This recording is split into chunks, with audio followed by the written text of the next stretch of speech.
کہ ان کو لاگو کیا جا رہا ہے مزدور پر، یہ صریحاً ناانصافی ہے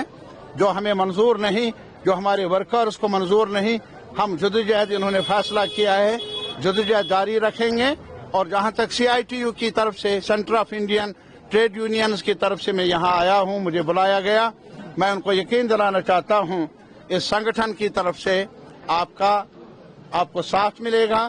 ہم قدم بقدم آپ کا ساتھ دیتے رہیں گے، اور دوسری ٹریڈ یونین سے بھی ہماری اپیل ہے کہ وہ بھی آگے آ جائے، سامنے آ جائے ان کے سمرتھن میں۔ اور اس کے علاوہ میرا مطالبہ ہے سرکار سے، چنی ہی سرکار سے خاص طور پر، یہ وہی ہے جنہوں نے ہمیں کل کرسیوں پر بٹھایا، یہ وہی ہے جن کے دربار میں ہم گئے اور ووٹ مانگنے کے لیے گئے، تب تو ہم وچن بند رہے، تب تو ہم نے وعدہ کیا کہ ان کی زندگی کو بہتر بنانے کے لیے ان کا حق ریگولرائزیشن کا جو ڈیمانڈ ہے اس کو پورا کیا جائے گا۔ آج اسمبلی سے میری درخواست ہے، گزارش ہے کہ جہاں ہم اور باتوں کے بارے میں فیصلہ کر لیں،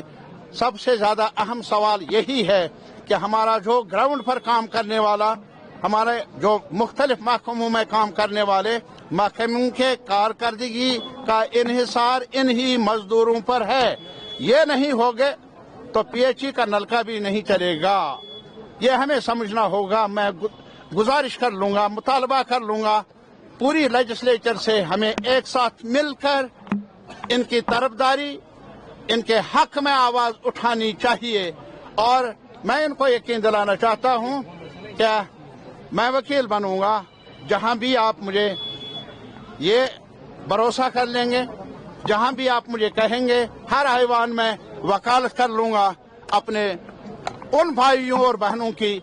جو محتاج ہیں کہ ہمیں محنت کا معاوضہ ہو، جو محتاج ہے ہمیں منیمم ویجز کا وہ درجہ ملے جو دہلی کو ملا ہے۔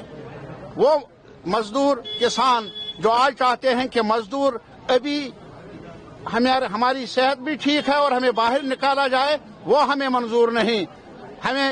اس دائرے، قانون کے دائرے کے اندر لایا جائے ریگولرائزیشن کے، تب جا کر ریٹائرمنٹ کا مسئلہ سامنے آئے گا۔ اور اگر ایسا نہ کیا گیا، جہاں بھی یہ لڑیں گے، جہاں بھی آپ جدوجہد کر لیں گے، نہ سمجھے آپ تنہا، آپ اکیلے نہیں، آپ اکیلے نہیں، آپ یہاں گرجیں گے، ہم اسمبلی میں آواز نہیں اٹھائیں گے، ضرورت پڑے اور ایوانوں میں بھی آواز اٹھائیں گے۔ اپنے آپ کو اکیلے نہ محسوس کر لیں، میں اسی لیے سالیڈیرٹی میں یہاں آپ کے بیچ میں کھڑا ہوں۔ بہت بہت شکریہ۔